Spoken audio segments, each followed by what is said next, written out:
আমি আজকে সানকে গোসল করাবো, কারণ এই প্রথম আজকে আনা পর্যন্ত আজকেই গোসল করাবো। সান এবং মন দুজনকে গোসল করাবো। তার আগে দিয়ে আমি ওকে একটু আদর টাদর করে নিচ্ছি, দেখছি যে সে আসলে উড়াউড়ি করে কিনা। আসলে অনেক লক্ষ্মী। এটা মন মন খুব ভালো। তো যাই হোক, আমি ওকে গোসল টোসল করিয়েছি। করানোর পর ওর টিস্যু দিয়ে হালকা চেপে চেপে তারপর গায়ের পানিটা নিচ্ছি, কারণ আমি আরো আগে মনকে গোসল এই জন্যই করাচ্ছি। সান অনেক বেশি ডিস্টার্ব করে, সান বেশি কামড়াকামড়ি করে। মনকে আমি গোসল টোসল করানোর পর ওরে আদর করতেছি, কারণ আমার তো ইচ্ছা এই পাখি দুটা যেন আমার কবুতরের মতোই আমার পোষ হয়। মোট কথা মমো যেরকম ওরকম হলেও চলবে, কিন্তু আমার কাছ থেকে যেন তারা না যায়, তারা আমার কাছে থাকে। আল্লাহ যেন তাদেরকে আমার কাছে রাখে সুস্থ সবল ভাবে, এটাই আমার চাওয়া। আমি আদর করতেছি, কিন্তু প্রথমে যখন এনেছিলাম তখন একটু কামড়াইছিল আমাকে, এখন আর কামড়ায় না।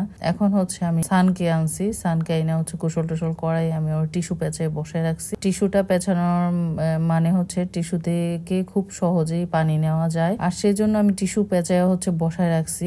আর এই যে মন অনেক সুন্দরভাবে শুকিয়ে গেছে, কারণ টিস্যু দিয়ে পানিটা নেওয়া অনেক সহজ। আর আমি খুব ভালোভাবে গোসল করাইছি, আবার একেবারে সাবান টাবান দিয়ে যে গোসল করা ওরকম কিছুই করি নাই, জাস্ট পানি দিয়ে হালকা গোসল করাইছি, আর হাত দিয়ে ওদের পশমগুলো একটু পরিষ্কার করে দিছি, এতটুকুই। হ্যাঁ, অনেকে বলতে পারেন যে আসলে পাখিকে গোসল করানো ঠিক না, তারা নিজে নিজে গোসল করে। যেহেতু আমি পাখিগুলো নতুন কিনে এনেছি, তাহলে আমার মনে হয় গোসল করানোটা প্রয়োজন ছিল। আর আমি ঠিক সতর্কর সাথেই গোসল করাইছি, যেন কোনো সমস্যা না হয় ওদের। বেশিক্ষণ পানিতে রাখি নাই, ধীরে ধীরে সব ঠিক হয়ে যাবে ইনশাল্লাহ।